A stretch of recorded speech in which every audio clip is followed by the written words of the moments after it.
Hello, welcome back student to my lecture. You are watching University Problem Solver and this is the video course differential equation chapter 3. We are solving chapter 3. In previous lectures we have covered growth and decay problems and half-life problems and saw what is carbon dating is. In this lecture we will cover Newton's law of cooling or warming. So before starting our lecture, if you are new or you haven't subscribed my channel, please go and subscribe this channel. That is very important because in this channel I am making exam practice sessions and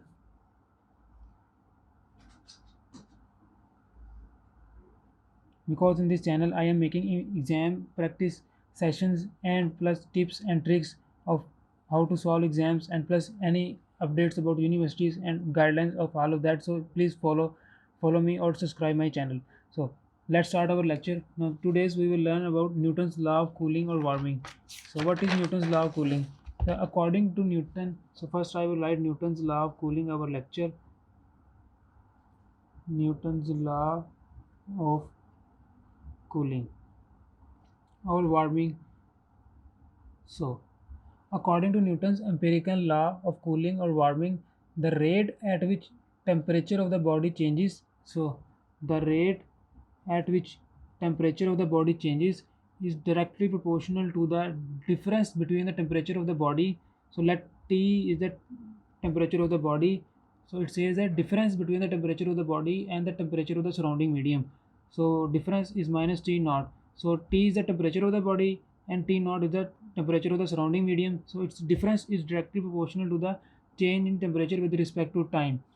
And we also call this as an ambient temperature. Ambient, the ambient temperature. And so if the temperature, so similarly, by removing the constant of by removing the proportionality, we introduce a proportionality constant, and that is equal to k T minus T naught. So this is our basic Newton's law of cooling and warming. And now, with the help of example, I will show you where we use it to find the temperature of the body after a certain time. So we use Newton's law of cooling. It is warming or cooling, that does not depend. This law is useful when we have initial temperature at 2 points and we want to find the temperature at any other point. We will use Newton's law of cooling. So let's see an example. So this is example from Newton's law of cooling, and it says that example says that when a cake is removed from an oven, the temperature is measured at 300 Fahrenheit. So as you know that when solving a first order linear differential equation, you will encounter two constants. For to find the value of two constants, you need two initial conditions. So let's read the question again. When the cake is removed from the oven, its temperature is measured at 300 Fahrenheit. So at T is equal to 0, as it is removed from the oven, time is equal to 0, its temperature is 300 degree Fahrenheit. 3 minutes later, its temperature is 200 Fahrenheit. So time is equal to 3 minutes, its temperature is equal to 200 Fahrenheit.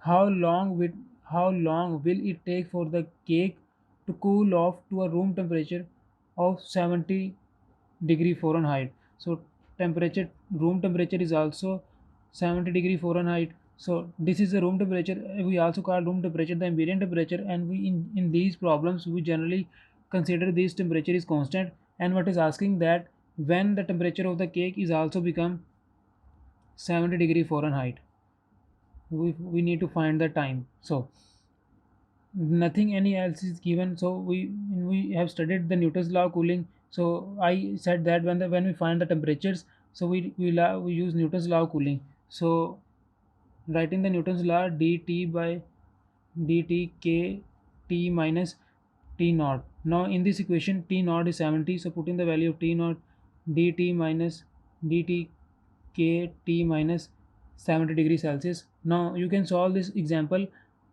by first order linear equations or separable variable. I will solve separable variable. You can watch my chapter 2 videos of separable and linear equations. So it will become very easy. So T minus 70 degrees Celsius is equal to k dt. Now I am using separable variable method, now integrating both sides. So derivative of t minus 70 is 1, that is already there. So ln t minus 70 is equal to derivative of 1 is t, so kt plus c, this is the constant of integration. Now taking the e of the whole equation, so t minus 70 is equal to e raised to the power kt plus c. So it is equal to t minus 70 is equal to e raised to the power kt dot e raised to the power c. I divide this into whole side, because if the power are same, if the bases are same, the powers are add up and we reach back to this step. So for simplification I write this form and putting c1 is equal to e raised to the power c. So our equation will become t minus 70 is equal to e raised to the power tk dot c1. Now temperature is equal to 70 plus e raised to the power kt dot c1. As you know that we have two constants in this equation, so c1 and k, but we also have two conditions. These two conditions, by putting these two conditions we can find the value of c1 and k. So if I put t is equal to 0 and capital T is equal to 300 Fahrenheit, so capital T is equal to 300 Fahrenheit, 70 plus if I put 0 here, so the whole term will become 1. So C1 is equal to 230 degree Fahrenheit. Now put the value of C2 in this equation. Our equation will become 70 plus 230 e raised to the power kt. Now we do not have the value of k.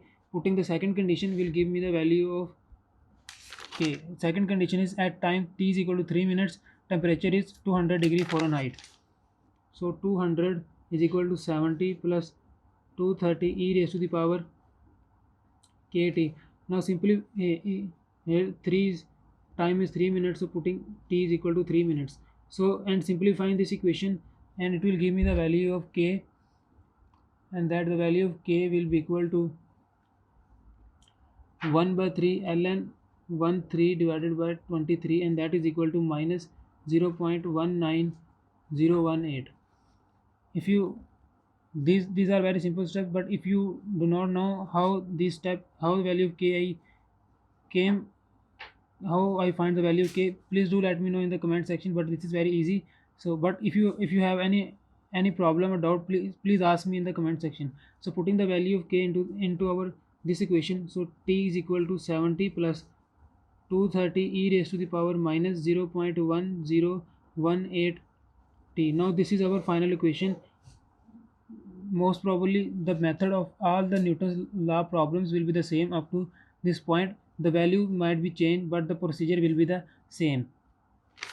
So we need to find, and what the examiner has asked, that at 70 degrees Celsius, when the temperature of cake becomes 70 degrees Celsius, so we need to find the time t. But when I put the value of 70 here, the 70 is equal to 70 plus 230 minus 0.19018 t, so it will become 0 is equal to 2, here is 30, so 230 is equal to e minus 0.1918 t. So this equation is not giving me any finite solution, so it means that it will take infinite time, to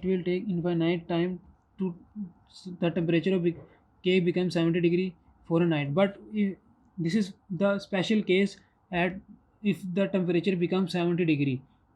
So in our but we can approximate the value other than 70, that what if the temperature becomes 70.5 degree Fahrenheit, we can find the value at this and reasonably approximate the time. So when the temperature is 70.5, so we find that time is equal to 70 plus 230 e raised to the power minus 0.1918 t. If we find the value of t here, then the t will be equal to 32 minutes. So the main process is that you know the basic understanding of Newton's law, where it uses, and then and when you do the questions, you just have to uh, differentiate this equation. You should have two initial conditions, and then you can easily solve the problem. So thank you. In the next, please do practice of this example also, plus the exercises examples. And as in the next video will be the exam practice session, in which I will solve two questions of Newton's second law. So be prepared and practice a lot. This is the art of math. This is how we do math. Just practice. Thank you. If you haven't subscribed, please subscribe